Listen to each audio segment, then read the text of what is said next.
We're watching something extraordinary unfold in the Caribbean right now, something that would have been unthinkable just a decade ago. Russian warships have arrived in Venezuelan waters, not for a routine port visit, but as a clear statement of geopolitical intent. This isn't just about military hardware or naval posturing. What we're witnessing is the fundamental restructuring of hemispheric power that the United States has taken for granted since the Monroe Doctrine of 1823. For 2 centuries, Washington has operated under the assumption that the Western Hemisphere is America's exclusive sphere of influence. That assumption is now being directly challenged. Russia's naval presence in Venezuela represents Moscow's answer to decades of NATO expansion eastward, to the placement of missile defense systems along Russia's borders, and to what the Kremlin views as relentless American encroachment. Venezuela, meanwhile, sitting on the world's largest proven oil reserves, has become the focal point of a much larger contest about who sets the rules in global affairs. The sanctions, the diplomatic isolation, the threats of military intervention, none of it has brought about the regime change Washington demanded. Instead, it's pushed Caracas deeper into partnerships with Moscow, Beijing, and Tehran. We need to understand what's really at stake here, because the consequences reach far beyond Caracas or Moscow. This is about whether we're moving toward a multipolar world or clinging to a unipolar order that no longer reflects global realities. Let me take you back to understand how we arrived at this moment, because nothing in geopolitics happens in isolation. The story of Russian warships in Venezuelan waters is really the story of American foreign policy over the past 3 decades, and how that policy has systematically alienated potential partners while driving adversaries into each other's arms. When the Soviet Union collapsed in 1991, the United States stood at an unprecedented moment of global dominance. We had won the Cold War, or so the narrative went. American policymakers believed we had reached what Francis Fukuyama famously called the end of history, the final triumph of liberal democracy and market capitalism. But what did we do with that moment? Instead of building a genuine framework for global cooperation, instead of integrating Russia into European security architecture, instead of creating institutions that reflected the interests of all major powers, we chose expansion and dominance. I remember the debates in the 1990s about NATO expansion. There were voices, wise voices, warning that pushing NATO eastward would be seen by Russia as a fundamental threat. George Kennan, the architect of America's Cold War containment strategy, called NATO expansion the most fateful error of American policy in the entire post-Cold War era.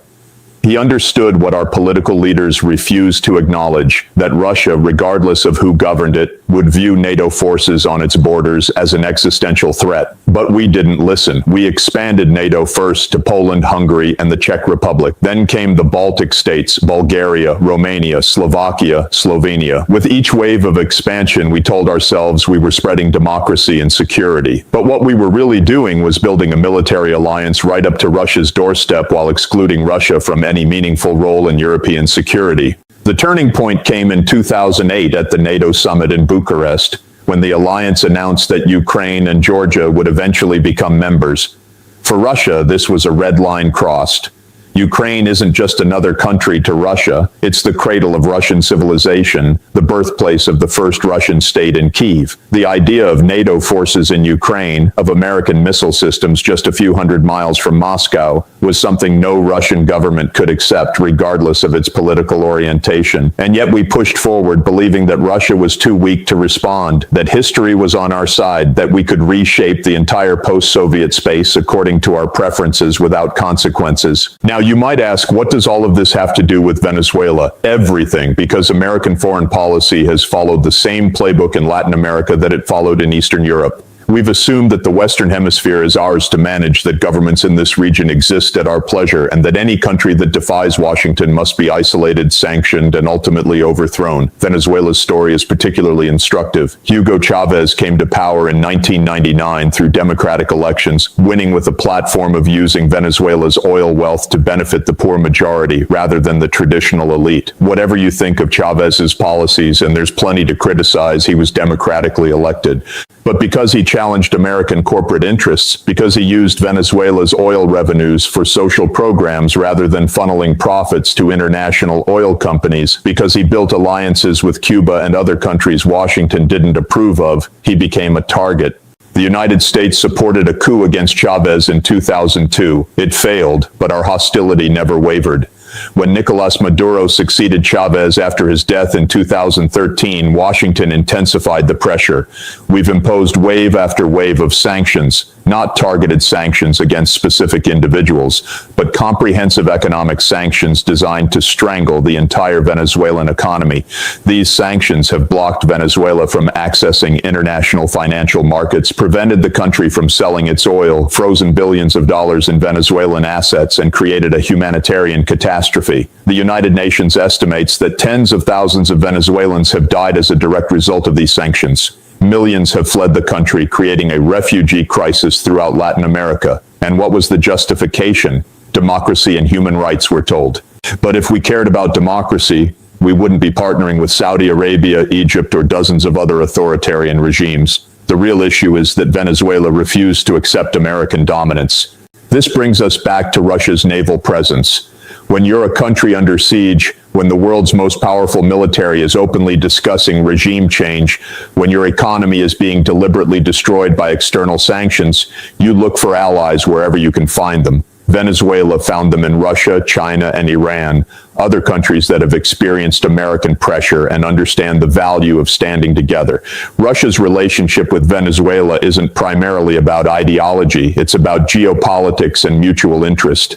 Russia gains a foothold in the Western Hemisphere, a way to demonstrate that it can project power beyond its immediate neighborhood. Venezuela gains a powerful partner that can provide military equipment, technical expertise, investment, and most importantly, a deterrent against American intervention. The Russian naval deployments to Venezuela have been happening periodically since 2008, but they've taken on new significance in recent years as tensions between Russia and the West have intensified. These aren't just symbolic visits. Russian military advisors are in Venezuela. Russian equipment, from air defense systems to fighter jets, has been delivered. Russian oil companies have invested in Venezuelan energy infrastructure. There are reports of Russian personnel at Venezuelan military bases. Moscow is sending a clear message to Washington. If you can put military infrastructure on our borders, we can establish a presence in your hemisphere. If you can support governments we consider hostile, we can protect governments you're trying to overthrow. And here's what makes this situation so dangerous. It's completely unnecessary. The crisis in Venezuela, the Russian presence there, the broader deterioration of hemispheric relations, all of it stems from American policies that have consistently prioritized dominance over diplomacy. Think about what a different approach might have looked like. When Chavez was elected, we could have engaged with his government, worked with Venezuela on mutually beneficial energy partnerships, supported constructive reforms while voicing concerns about problematic policies. Instead, we supported a coup and then spent 2 decades trying to strangle the country economically. When the Soviet Union collapsed, we could have genuinely integrated Russia into European and global institutions, created a security architecture that included rather than excluded Moscow. Instead, we expanded NATO and treated Russia as a defeated enemy rather than a potential partner. The pattern repeats itself across the globe. In Iraq, we invaded based on false claims about weapons of mass destruction, destroyed the country's infrastructure, caused hundreds of thousands of deaths, and created the conditions for ISIS to emerge. In Libya, we supported regime change that turned a functioning state, however imperfect, into a failed state with open slave markets. In Syria, we armed rebel groups that included extremist elements, prolonging a civil war that has killed 500,000 people. In Afghanistan, we spent 20 years and trillions of dollars trying to impose our vision of governance, only to see the Taliban return to power. In each case, we told ourselves we were promoting democracy and human rights. In each case, we made the situation worse, and in each case, we refused to acknowledge the limitations of military power and the importance of respecting other nations' sovereignty. The Venezuelan situation is particularly tragic because there was always a diplomatic path forward. Venezuela has massive oil reserves, the largest in the world. The United States is the natural market for that oil. Venezuela needs technology, investment, and access to international markets. These are the ingredients for a mutually beneficial relationship. But instead of engagement, we chose confrontation. Instead of negotiation, we chose sanctions. Instead of diplomacy, we chose regime change operations. And now we act surprised when Venezuela turns to Russia and China for the partnerships we refuse to offer. Let's talk about what these sanctions actually mean on the ground, because I think many Americans don't fully understand the impact. When we sanction a country's oil sector, we're not just punishing the government, we're punishing every person in that country. Venezuela's economy has contracted by more than 75% since the sanctions intensified. Inflation has reached unimaginable levels. Hospitals lack basic medicines. The electrical grid frequently fails. Food shortages are common. People are dying from treatable diseases because the healthcare system has collapsed. Millions have fled, not because of socialism or Maduro's policies alone, but because American sanctions made it impossible for the country to function economically. And we did this deliberately, with full knowledge of the humanitarian consequences. John Bolton, when he was National Security Advisor, openly stated that the goal was to make the Venezuelan economy scream to create the conditions for regime change. Think about that. A senior American official bragging about creating economic suffering for millions of people to achieve a political goal. This is not how democracy should conduct foreign policy. This is not consistent with American values or international law. The United Nations Charter prohibits the threat or use of force against the territorial integrity or political independence of any state. It requires respect for sovereignty and non-interference in internal affairs, but we've convinced ourselves that these rules don't apply to us, that American exceptionalism means we're exempt from the constraints that govern other nations. We call it promoting democracy. The rest of the world sees it as imperialism under a different name. And when Russia or China acts in ways we consider aggressive, when they support governments we oppose, when they establish military presences in regions we consider our sphere of influence, we express outrage and disbelief. But from their perspective, they're simply doing what we've been doing for decades, pursuing their national interests and supporting their allies. The double standards are staggering. We maintain nearly 800 military bases in more than 70 countries around the world. Our naval forces patrol every ocean. Our military spending exceeds that of the next 10 countries combined. We've been at war almost continuously for the past quarter century. We conduct drone strikes in countries we're not at war with. We overthrow governments we don't like. We arm rebels and support opposition movements globally. But when Russia establishes a military relationship with Venezuela, when China builds ports and infrastructure in developing countries, when Iran has influence in neighboring states, we call it aggression and threaten consequences. The hypocrisy is not lost on the rest of the world, even if it's invisible to many Americans. And this gets to something fundamental about how we see ourselves versus how others see us. Americans generally believe our country is a force for good in the world, that our military interventions are humanitarian, that our economic policies promote development, that our political influence spreads democracy.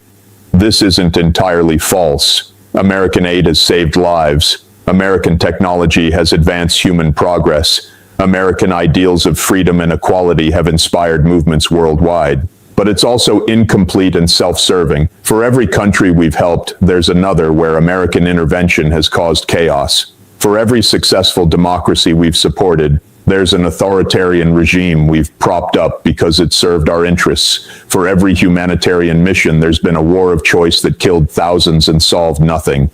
The people of Latin America know this history intimately. They remember the coups we supported in Guatemala, Chile, Argentina, Brazil, and elsewhere. They remember the death squads we trained. They remember the dictatorships we backed as long as they were anti-communist or pro-American business interests. They remember that when their countries elected left-wing governments, even democratic ones, we worked to undermine and overthrow them. So when we say we're concerned about democracy in Venezuela, they're skeptical, and rightfully so. Our concern for democracy has always been selective, applied only when it serves American interests, and ignored when those interests point elsewhere. This is why Russian ships in Venezuelan waters should worry us, not because Russia is inherently evil or expansionist, but because their presence there is a symptom of our failed policies. It's a symptom of a foreign policy that creates adversaries unnecessarily, that sees every issue as a zero-sum contest, that refuses to accept a world where American power is not absolute. The world is changing. Economic power is shifting eastward. New powers are rising. The unipolar moment that followed the Cold War was brief and is now over. We're entering a multipolar world whether we like it or not. The question is whether we'll adapt to this reality through diplomacy and cooperation, or whether we'll try to maintain dominance through military force and economic coercion, risking conflict and chaos in the process. I look at Venezuela and I see a microcosm of these larger failures, a country with immense natural wealth reduced to poverty and dysfunction through a combination of domestic mismanagement and external pressure, a population suffering not because change is impossible, but because the path to change has been blocked by sanctions and intervention, a government that has become more authoritarian in part because it's under siege, because governments rarely become more democratic when they're fighting for survival against external threats. And now foreign powers establishing a military presence, turning Venezuela into a potential flashpoint for great power conflict, all because we couldn't accept that a country in our hemisphere might choose a path we didn't approve of. The solution isn't complicated, but it requires something American foreign policy has lacked for decades: humility. We need to acknowledge that regime change operations don't work, that sanctions harm ordinary people more than governments, that military intervention creates more problems than it solves. We need to lift the sanctions on Venezuela and allow the country to recover economically. We need to engage diplomatically with the Maduro government, working toward elections and political reforms through negotiation rather than coercion. We need to respect Venezuela's sovereignty and accept that Venezuelans, not Americans, should determine their country's future. And we need to do this not just for Venezuela, but as part of a broader shift in how we engage with the world. This means talking to Russia about security guarantees that address their legitimate concerns while protecting the sovereignty of neighboring states.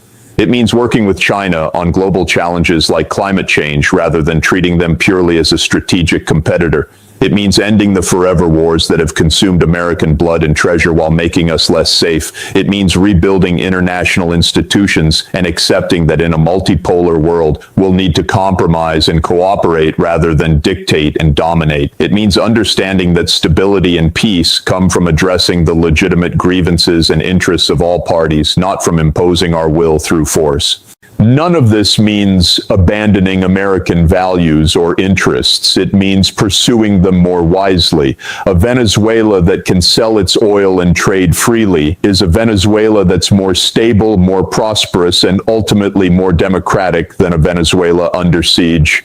A Russia that's integrated into European security architecture is a Russia that's less threatening than one that's excluded and antagonized. A China that's invested in global institutions is a China that has incentives to play by international rules. A United States that leads through example and cooperation is more influential than one that leads through threats and coercion. But we're going in the opposite direction. We're militarizing our competition with China. We're fighting a proxy war with Russia and Ukraine. We're maintaining sanctions on a third of humanity. We're spending more on our military than ever before while our infrastructure crumbles and our social problems multiply. And we're doing all of this while telling ourselves we have no choice, that we're defending democracy and freedom, that our adversaries forced us into these positions. It's not true. We have choices. We've always had choices. We've simply made bad ones repeatedly because our foreign policy establishment is trapped in outdated thinking that sees the world through the lens of dominance and control rather than cooperation and mutual interest. The Russian Navy in Venezuela is a warning sign. It tells us that our approach isn't working, that other powers are finding ways to counter American pressure, that the costs of our interventionist policies are mounting. We can heed that warning and change course, or we can double down and risk escalating conflicts that serve no one's interests. The choice is ours, but we need to make it consciously and honestly, without the self-deception that has characterized American foreign policy for too long. The world is not ours to control. Other nations have legitimate interests and grievances. Military power has limits. And in an interconnected world facing common challenges from climate change to pandemic disease to economic instability, cooperation isn't just morally right, it's practically necessary. That's the lesson of Russian ships in Venezuelan waters if we're willing to learn it. The question is whether we will.